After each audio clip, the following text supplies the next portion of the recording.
disampaikan dulu untuk hasil laporannya. Nanti kalau misalnya sudah selesai, nanti kita akan bahas bareng-bareng ya. Mungkin sambil nunggu beberapa teman-teman yang baru mau masuk ya. Oke, silakan. Waktu dan tempat kami persilakan.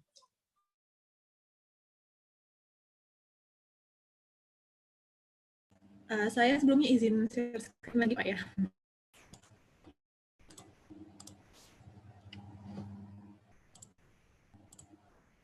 Sekarang sudah terlihat?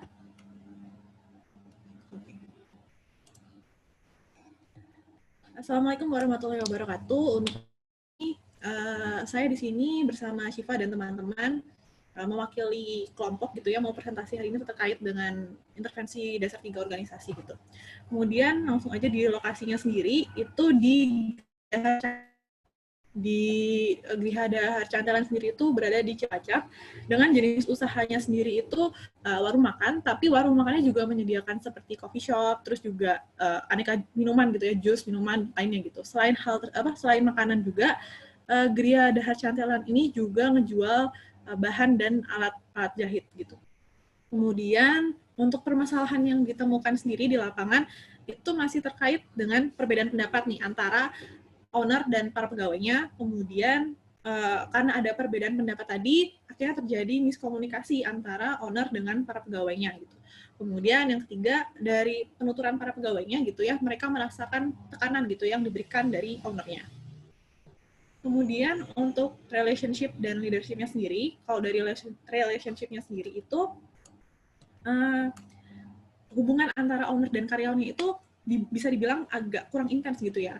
Ditambah dengan kondisi pandemi saat ini, jadi mungkin lebih ngerasa banyak tekanan gitu dari sisi ekonomi atau finansialnya gitu, yang akhirnya menghambat kinerja para karyawannya gitu. Kemudian untuk komunikasi vertikal sendiri gitu ya, dari atasan ke bawahan atau dari owner ke pegawai, kemudian dari pegawai ke atasan juga tuh sangat minim gitu, sehingga dari hal ini tuh menjadi penyebab terjadinya perbedaan dalam konsep kerja gitu. Kemudian untuk leadership-nya sendiri, dari sikap owner itu tuh dirasa kurang tegas gitu dan cenderung mengikuti alur. Kemudian untuk mekanismenya sendiri diperlukan adanya spesialisasi pekerjaan yang disesuaikan gitu dengan keahlian masing-masing. Misalnya buat yang dapur itu emang harus ada orang-orang khusus buat masak, kemudian yang di bagian coffee shop-nya mungkin harus ada orang-orang khusus yang di bidang itu juga gitu. Diharapkan gitu ya dari hal ini tuh nantinya jadi lebih efektif gitu dalam mencapai tujuan usaha gitu. Kemudian untuk reward-nya sendiri, owner di sini memberikan kompensasinya masih dalam bentuk gaji gitu. Itu aja sih Pak. Kemudian untuk selanjutnya dalam alternatif dan intervensinya akan dijelaskan oleh Syifa. Oke, selanjutnya adalah alternatif intervensi. Kan tadi sudah dijelaskan bahwasanya perusahaan ini adalah memiliki problematika mengenai internal atau sumber daya manusia di dalam perusahaan. Nah, kami menggunakan intervensi performance management system karena ini merupakan sebuah cara atau sebuah cara mengelola sumber daya manusia secara tepat guna merumuskan sasaran, target, atau tujuan sebuah perusahaan. Karena untuk mencapai sebuah perusahaan yang unggul dan kompetitif perlu memiliki individu atau sumber daya manusia yang memiliki kinerja yang tinggi. Nah, kalau misalnya sebuah perusahaan memiliki masalah internal, padahal kan masalah internal adalah sebuah fondasi dalam sebuah perusahaan, gitu. Maksudnya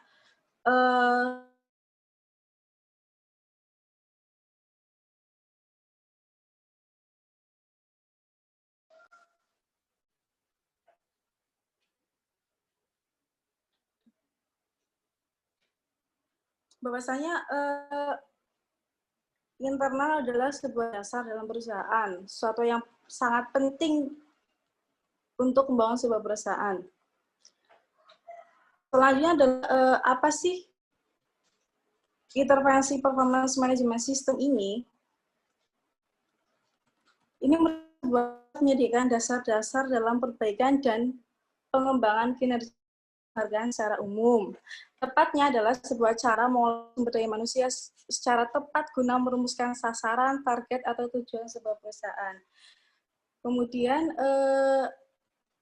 tujuannya Tujuan dari intervensi ini adalah meningkatkan kinerja organisasi sehingga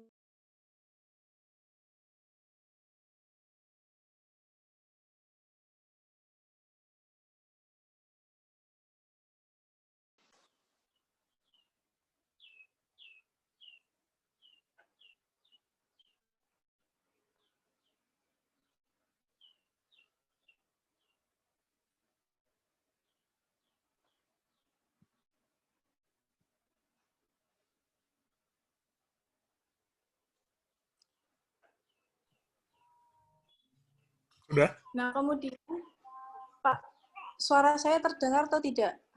Yang tadi barusan kayaknya nggak terdengar ya. Kalau sekarang kedengeran. Oh, oke. Oke. Selanjutnya adalah tujuan dari intervensi meningkatkan kinerja organisasi sehingga dapat menjadi sarana untuk pencapaian target yang lebih baik. Karena intervensi ini mengembangkan sumber daya manusia sehingga dapat memenuhi harapan dan mencapai potensi yang maksimal sehingga efektif untuk mencapai tujuan bersama dalam perusahaan. Karena penerapan intervensi ini memiliki dampak pada karakteristik pegawai, yaitu engagement, komitmen, motivasi, dan keterampilan sehingga kinerja terkait produktivitas, kualitas, dan pelayanan akan meningkat. Kemudian, selanjutnya adalah mengenai jika intervensi ini diterapkan dengan baik, yaitu memiliki impact yang bagus untuk perusahaan itu sendiri. Di antaranya adalah peningkatan motivasi untuk melaksanakan tugas atau kerja, kemudian peningkatan self-esteem, kemudian atasan mendapatkan insight tentang bawahan, kemudian tujuan organisasi menjadi lebih jelas, terus terdapat perlindungan yang lebih baik atas tuntutan hukum, dan yang terakhir adalah memperjelas perbedaan antara pegawai yang memiliki kinerja yang baik atau pegawai yang memiliki kinerja yang buruk. Seperti itu.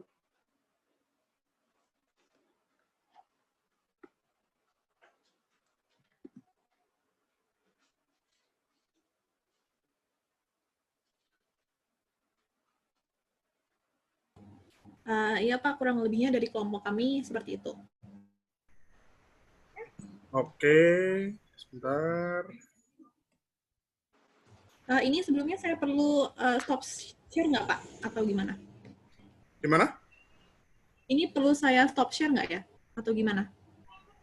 Nanti aja deh, sekalian kita kita konfirmasi. Saya ke belakang bentar ya, Dio ya. Oke, Pak.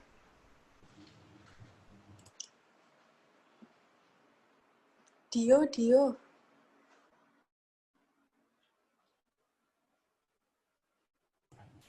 Apa? Chat aja. Chat WA.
Oke, mohon maaf. Oke, ini yang lokasinya dekat dengan usahanya siapa ya? Yang di Cilacapnya?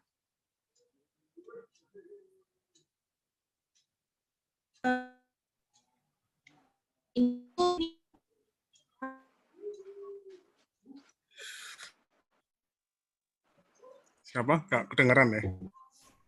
Farha. Ya? Kunti Nurhati, Pak. Oh, Mbak Kunti. Ini punyanya keluarganya Mbak Kunti? Iya, Pak. Punya orang tuamu, Kunti? Mm-mm.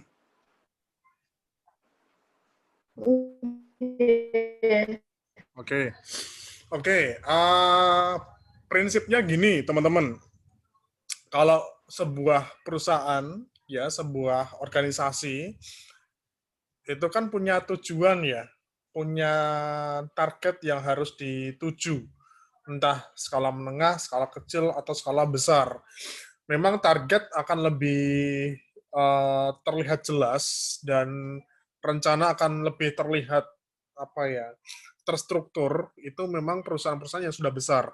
Tapi perusahaan yang skalanya menengah ke bawah itu ya mungkin juga punya target, ya mungkin juga punya punya tujuan. Nah, ini kembali lagi soal masalah permasalahan umum.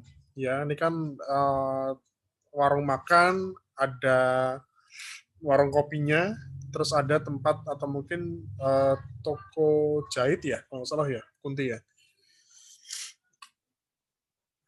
Oke. Nah, ini saya kira teman-teman yang perlu pertama dikemukakan itu apa masalah umumnya dulu. Nah, kalau misalnya sudah jelas masalah umumnya, baru kemudian di breakdown ke bawah. Kalau lokasi usaha seperti ini memang masalah umumnya nggak jauh-jauh dari soal omset ya biasanya. Ya, profitnya berapa, keuntungannya berapa, kemudian tentu dari pemilik usaha atau mungkin keluarganya Mbak Kunti tentu sudah punya target atau tujuan yang mau dituju dari usaha ini. Kemudian terkait dengan permasalahan, nah ini ada 3 permasalahan internal ya yang diangkat oleh teman-teman di kelompok 8. Yang pertama perbedaan pendapat, yang kedua miskomunikasi, yang ketiga ini tekanan owner pada pegawai. Nah, ini sebaiknya teman-teman milih salah satu saja 3 permasalahan ini yang dianggap sebagai permasalahan yang paling penting, yang paling urgent di perusahaan ini. Nah, pentingnya di mana? Kita bisa melihat dampaknya. Adakah ketiga permasalahan ini yang memiliki dampak paling luas terhadap perusahaan atau organisasi? Itu yang mana? Jadi paling enggak teman-teman juga perlu tahu dulu nih target. Tadi sekilas kayaknya Mbak Dio pernah sudah mengatakan ada target ya, target perusahaan ya Dio ya. Tadi aku sekilas dengar kamu menyampaikan target atau di poin 7 apa 6 ya Dio. Coba deh. Sudah terlihat Pak di Nah tujuannya? ini nih. Meningkatkan kinerja organisasi sehingga dapat menjadi sarana untuk pencapaian target yang lebih baik. Nah, targetnya apa? Ini yang mungkin kurang jelas kan? Nah, kurang dibuat lebih detail. Target yang diinginkan penjualnya apa, ownernya apa. Jadi mungkin nanti teman-teman juga perlu ngobrol lagi nih dengan Mbak Kunti. Kira-kira yang ditargetkan sama si owner dari usaha ini itu seperti apa? Nah, Mbak Kunti, maaf, dengar suara saya? Dengar, Pak. Mbak, ini yang ngelola Bapak atau Ibu? Bapak sama Ibu. Cuman yang lebih, jadi yang punya itu Bapak sama Ibu, tapi yang ngurusin itu kakak saya gitu. Oh, oke. Mohon maaf Mbak Kunti, ini sambil cerita aja nggak apa-apa ya. Ini orang tua itu bidang usahanya, ada yang lain nggak selain ini? Enggak, Pak. Cuma ini aja. Sama itu, paling sama kos-kosan gitu. Oh, sama kos-kosan. Soalnya kan terkait dengan tujuan ownernya juga kan. Karena biasanya seorang owner ketika dia memutuskan untuk membuka usaha, dia udah punya tujuannya sendiri kan. Mau ngapain nggak buka usaha? Karena prinsipnya kan ketika orang memutuskan untuk membuka usaha, Bapak Ibu berarti nggak kerja ya, hanya wira swasta aja ya? Udah, Pak? Gimana? Udah pensiun. Oh, udah pensiun.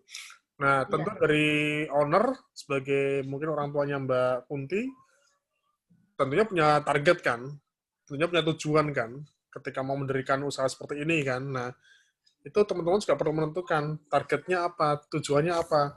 Kalau misalnya memang diperbolehkan sama Mbak Kunti, nanti mungkin teman-teman yang lain, kalau boleh tanyakan soal omsetnya atau pemasukannya, mungkin 1 sampai 3 bulan terakhir. Karena biasanya itu yang dijadikan acuan untuk melihat permasalahan yang ada di lingkup organisasi. Karena ini skala yang masih skala kecil, jadi memang tujuannya tidak jauh-jauh dari soal omset. Ya, kalau mungkin di perusahaan yang besar, tidak hanya berpikir soal omset saya kira, tapi juga branding, soal kepuasan pelayanan, kualitas produknya dan sebagainya. Ya, jadi lebih ke jangka panjang. Tapi kalau untuk skala yang menengah ke bawah, memang orientasinya lebih ke pemasukan atau omset. Nah, baru setelah itu kemudian diturunkan ke bawah, kira-kira yang menyebabkan omsetnya berkurang, ini apa? Kalau misalnya mengacu pada 3 permasalahan tadi, dipilih kira-kira yang paling apa ya? Paling memiliki dampak ya, karena kalau kita mikir omset itu kan tergantung jenis usahanya tuh, Mbak. Tergantung kebutuhan primer, sekunder atau tersier tuh. Nah, misalnya kita buka warung makan lah, restoran dan sebagainya, ini kan kebutuhan primer. Orang tetap butuh makan tuh. Orang tetap butuh minum. Artinya kalau misalnya mau dikaitkan dengan COVID, ya nggak apa-apa. Tapi kan sekali lagi juga berhubungan dengan kebutuhan konsumen. Biasanya kalau kebutuhan-kebutuhan primer, itu insya Allah tidak banyak berkurang, tidak terlalu signifikan mungkin berkurangnya, karena orang tetap butuh. Kecuali kalau misalnya yang kita jual, apa, yang kita tawarkan itu adalah kebutuhan yang tersier. Misalnya apa? Kayak make up, ya, kayak jilbab mungkin, kayak baju. Itu kan orang butuh nggak butuh kan. Bahkan sebagian besar orang tidak terlalu butuh. Tapi saya lihat tadi, bidang usahanya sebagian besar butuh. Ya. Untuk keperluan menjahit misalnya, ada segmentasinya kan, ini masuk di kebutuhan sekunder. Kopi, ya orang tetap butuh kopi, senang kopi. Makan, orang tetap butuh makan. Nah, itu teman-teman coba sambil dicek, ya, nanti tinggal dipilih mana yang paling berpengaruh, itulah yang diintervensi. Ya, makanya intervensinya cukup satu aja, dipilih sekiranya yang paling, apa ya, paling mempengaruhi ya, paling mempengaruhi kondisi atau mungkin pemasukannya tokonya Mbak Kunti ini. Oke, sampai di sini paham, teman-teman? Paham, Pak. Oke, jadi intinya memang kalau di intervensi organisasi, kita kan menganalisa permasalahan-permasalahan yang ada di ruang lingkup internal sebuah perusahaan atau organisasi.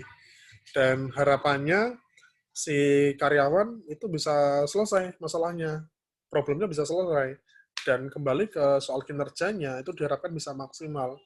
Jadi tugasnya kita HRD nanti di perusahaan, nah, Mbak Dio, Mbak Syifa, Mbak Kunti jadi HRD, kita kan punya tanggung jawab untuk bisa memaksimalkan kinerjanya si karyawan. Padahal karyawan di perusahaan kan masalahnya kayak banget, Mbak.